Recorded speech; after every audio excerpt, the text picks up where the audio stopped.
अच्छा भाई, आज जो है हम क्लास मैट्रिक की ग्रेड 10th की हम जो है पहला चैप्टर करने जा रहे हैं, जो कि हमारे पास 17 चैप्टर है, सेट्स एंड फंक्शन। ठीक है, तो इसकी जो एक्सरसाइज हमारे पास 1 है 17.1 में आप देखें, क्वेश्चन नंबर 1 में लिखा हुआ है right the following set in tabular form. ठीक है, तो हमें यहाँ पर डिफरेंट पार्ट्स दिए हैं, 5 to 6 पार्ट दिए हैं, इनको हमें टेबुलर फॉर्म में जो है लिखना है।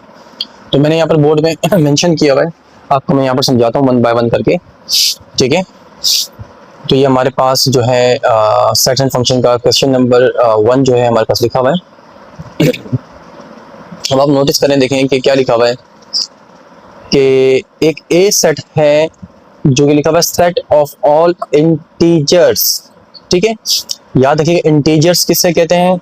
इंटीजर्स उन नंबर को कहते हैं जो पॉजिटिव और नेगेटिव नंबर के अंदर हों, यानी कि नंबर लाइन है। मैं साथ साथ आपको कोशिश करूँ समझाता भी रहूँ जो वर्ड यहाँ पर यूज हो रहे हैं, और उनका आंसर भी आपको प्रॉपर समझाऊंगी इसके अंदर क्या एक्सप्लेन किया जा रहा है किसी के लिए। ठीक है, ताकि आपको आगे के लिए परेशानी ना हो। इंटीजर्स वो नंबर्स होते हैं जो पॉजिटिव और नेगेटिव नंबर हो, यानी कि एक नंबर लाइन आप बना लें, यानी कि 0 के लेफ्ट साइड पे नेगेटिव नंबर जा रहे हैं और 0 के राइट साइड पे आपके पास पॉजिटिव नंबर जा रहे हैं, तो ये हमारे पे क्या कहलाएगा? इंटीजर्स नंबर्स कहलाएंगे। ठीक है, अब तादाद तो बहुत ज्यादा है इनकी। ठीक है, अब उसका जो सिंबल है इंटीजर्स का वो क्या होता है? जी होता है। ठीक है, जी से जेड से हम उसको शो करते हैं कि ये इंटीजर है। ठीक है, अब यहाँ पर इसने क्या पूछा हुआ है? खाली आपने इतना बताना है कि भाई इंटीजर्स बताते हैं, एक सेट बताते हैं जो कि इंटीजर्स हों, कहाँ से कहाँ तक?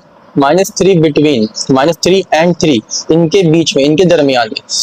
तो जाहिर सी बात है, जब आप नंबर लाइन बनाएंगे तो -3 और 3 के जो बीच में नंबर होंगे क्या होंगे? -2 और यहाँ पर 2, फिर ये +1 और फिर ये -1 और फिर सेंटर में क्या होगा? 0। तो देखिए हमने क्या बना लिया? -2 -1 0 1 2, यानी कि ये 3 और -3 के बीच में जो है ये मिलेंगे हमें, और ये पॉजिटिव और नेगेटिव वाले नंबर इंटीजर्स हैं जो कि -3 और 3 के दरमियान में। ठीक है, पार्ट 2 में क्या कह रहा है कि आपने बताना है set of composite number less than 11। अब वो कॉम्पोजिट नंबर कौन से नंबर होते हैं? कॉम्पोजिट नंबर वो नंबर होते हैं जो कि अपने टेबल से भी डिवाइड हो जाएं और किसी दूसरे टेबल से भी डिवाइड हो जाएं। जैसे कि आप 4 ले लें, 8 ले लें, 10 ले लें, 20 ले लें, यानी कि ये अपने टेबल से भी डिवाइड होंगे और ये किसी और के टेबल के अंदर भी ये नंबर आएंगे, तो वो नंबर हमारे पास क्या होंगे? कॉम्पोजिट नंबर होंगे। अच्छा, अब एक चीज यहाँ पर ये देखें कि हमने जो कॉम्पोजिट नंबर लिखने हैं वो कहाँ से कहाँ तक लिखने हैं, यानी कि लेस देन 11। तो हमारे पास आप लिस्ट जो है वो बना लेंगे इस तरह से कि भाई हमारे पास लेस देन 11 यानी कि 10 नंबर भी है, जो 10 के टेबल में भी आएगा, 2 के टेबल में भी आएगा, 5 के टेबल में भी आएगा। इसका मतलब ये हमारे पास कॉम्पोजिट नंबर है। इससे फिर नीचे जाएंगे तो 9 है, 9 देखें आप 3 के टेबल में भी आएगा और 9 के टेबल में भी आएगा। फिर 8 ले लें, 8 2 के टेबल में भी आ रहा है, 4 में भी आ रहा है, और इसी तरह से 8 में भी आ रहा है। 6 की मिसाल ले लें, 2 में भी आ रहा है, 3 में भी आ रहा है। 4 की मिसाल ले लें आप, 2 के अंदर भी आ रहा है और 4 के टेबल में भी आ रहा है। तो ये तमाम नंबर हैं जो अपने टेबल से भी डिवाइड हो जाएं और किसी दूसरे टेबल से भी डिवाइड हो जाएं, तो ये नंबर कौन से कहलाएंगे? नंबर हमारे पास कॉम्पोजिट नंबर कहलाएंगे। ठीक है, अब इससे पीछे अगर आप देखते हैं तो 1 2 3 यानी कि वो अपने टेबल से तो डिवाइड हो रहे हैं मगर किसी और टेबल के अंदर वो नहीं आते, इसलिए हमने उनको इस लिस्ट में शामिल नहीं किया। तो ये हमारे पास लेस देन 11 जो है कॉम्पोजिट नंबर है। नेक्स्ट पार्ट में क्या कहा जा रहा है ये देखें, ये हमारे पास जो है एक सेट बिल्डर फॉर्म जो है हमारे पास यहाँ लिखी हुई है। ठीक है, और इस सेट बिल्डर फॉर्म को जो है हमने पढ़ना समझना है। देखिए मैं आपको इसको आसान तरीका समझाता हूँ कि इसको पढ़ा कैसे जाता है। देखें, एक्स सच डेट, इसको बोलते हैं सच डेट, इस लाइन को एक्स, यानी कि यहाँ पर ये एक्स जो दे रहा है ये आपको एक नंबर के बारे में पूछ रहा है, नंबर के बारे में कह रहा है कि एक्स कोई एक ऐसा नंबर है। अच्छा, ये जो बना हुआ ई की तरह साइन, इसको पढ़ते हैं बिलोंग्स टू, कि एक्स एक ऐसा नंबर है जो बिलोंग करता है किसी सेट के अंदर। अब ये बिलोंग के आगे जो भी सिंबल बना हुआ होगा ना, तो ये बेसिकली आपको उस सिंबल की तरफ इशारा कर रहा है कि एक्स एक ऐसा नंबर है जो बिलोंग करता है, पी मतलब प्राइम नंबर। प्राइम नंबर कौन सा होते हैं पता है ना भाई? मैं बता देता हूँ। प्राइम नंबर वो नंबर होते हैं जो अपने ही टेबल से डिवाइड होंगे, किसी दूसरे के टेबल में नहीं आएंगे। सही है, प्राइम नंबर कौन सा नंबर होंगे? वो नंबर होंगे वो जो कि अपने ही टेबल से डिवाइड हो, कभी किसी और के टेबल में ना आए। जैसे 2 ले लें, 3 ले लें, 5 ले लें, 7 ले लें। ये 2 जो है अपने ही टेबल से कटेगा, 3 भी अपने ही टेबल से डिवाइड होगा, 5 भी अपने टेबल से डिवाइड होगा, 7 भी। इसी तरह से 11 ले लें, 13 ले लें, 17 ले लें, ये वो नंबर हैं जो किसी और के टेबल से कभी भी डिवाइड नहीं होंगे, अपने ही टेबल से डिवाइड होंगे, अपने ही नंबर से डिवाइड होंगे। तो ये वो बेसिकली प्राइम नंबर है, ठीक है। तो हमें यहाँ पर कहा जा रहा है एक्स एक ऐसा नंबर है जो कि प्राइम नंबर में बिलोंग कर रहा है। और ये जो सिंबल इसको पढ़ते हैं इस तरह से, इसको पढ़ते हैं एंड। अब एंड का मतलब क्या, अब आगे आगे आगे बात आपको बताएगा, आगे सेंटेंस देगा, आपकी कंडीशन देगा, आपको उसको अलग कंडीशन अलग नजरिए से समझना है। तो एंड से पहले अलग सिनेरियो में समझ आ गया कि एक्स कोई नंबर है जो कि पी सेट के अंदर बिलोंग कर रहा है, ये बात हमें समझ आ गई। अब यहाँ पर हमें कंडीशन देगा, रेंज देगा कि वो जो नंबर पी प्राइम के अंदर नंबर के अंदर बिलोंग कर रहा है उसकी रेंज कुछ ये है, ये।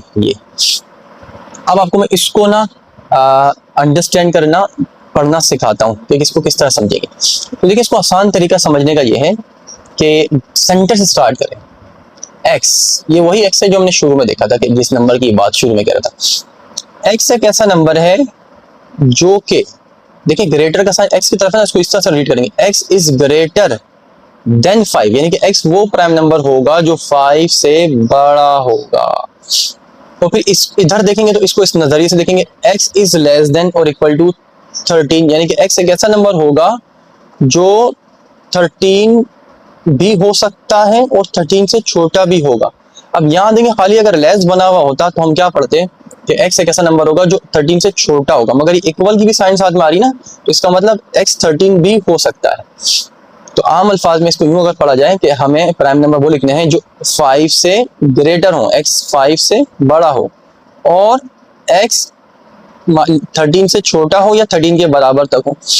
तो हमने यहाँ पर देखें लिस्ट पे तैयार की है कैसी कि आप देखें 7 भी एक प्राइम नंबर है, 11 भी एक प्राइम नंबर है, 13 भी एक प्राइम नंबर है जो अपने ही टेबल से डिवाइड होते हैं, किसी और के नंबर में नहीं आते। तो इसका मतलब 5 से बड़ा 7 आ गया और 13 तक की हमें परमिशन दी हुई थी कि एक्स एक ऐसा नंबर हो सकता है जो 13 से छोटा और इक्वल की साइन में लगी हुई है, यानी कि 13 भी हो सकता है। तो देखिए हमने 13 को भी सेट के अंदर इंक्लूड कर लिया।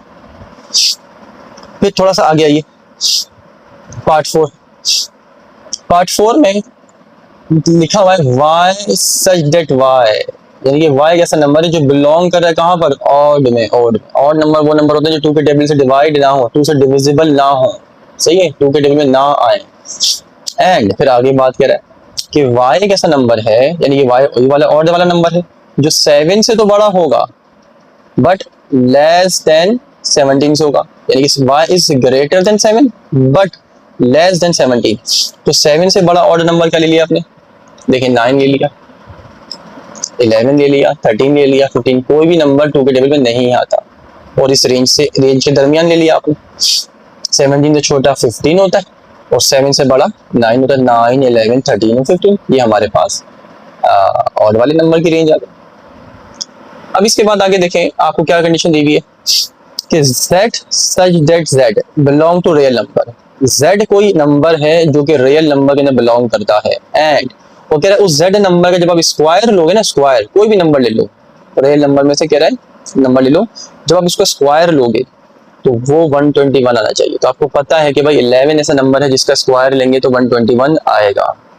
तो यहाँ देखें हम जो नंबर लिखेंगे वो नेगेटिव में भी लिखेंगे और पॉजिटिव में, क्यों, क्योंकि नेगेटिव नंबर का जब स्क्वायर किया जाएगा तो ज़ाहिर सी बात है पॉजिटिव हो जाएगा, और अगर पॉजिटिव नंबर लेंगे तब भी वो पॉजिटिव रहेगा। तो इसका मतलब हमारे पास -11 और 11 वो नंबर हो सकते हैं रियल नंबर के अंदर जो कि हमारे पास स्क्वायर करने के बाद 121 जिसका आंसर आएगा। अब थोड़ा सा आगे आ जाए, यहाँ लिखा हुआ है कि P साइडेड P, यानी कि P एक ऐसा नंबर है जो बिलोंग कर रहा है, Q जो है ना, Q रैशनल नंबर को रिप्रेजेंट करता है, रैशनल नंबर। तो कह रहा है P एक ऐसा नंबर है कि जो रैशनल नंबर में बिलोंग कर रहा है, मगर कह रहा है जब उसका एंड और जब उसका स्क्वायर करोगे P का तो कह रहा है -1 आना चाहिए। तो देखिए कोई भी ऐसा नंबर नहीं हमारे पास होता या नहीं है जिसका स्क्वायर करने के बाद -1 आए, क्योंकि अगर आप -1 का या -3 का किसी भी नेगेटिव नंबर का जब आप स्क्वायर लेते हो या करते हो तो हमेशा आंसर पॉजिटिव में आता है, और जब पॉजिटिव नंबर का स्क्वायर करते हो तब भी आंसर पॉजिटिव में आता है। तो कभी भी ऐसा नहीं हो सकता कि आप किसी भी नंबर का स्क्वायर लो और वो नेगेटिव में आंसर दे। तो इसका मतलब यहाँ पर हमारे पास कोई भी नंबर मौजूद नहीं है। तो इसका आंसर आप क्या देंगे, नल सेट। इसको नल सेट को इस तरह भी दिखा सकते हैं कि कोई भी नंबर ऐसा नहीं है, ठीक है।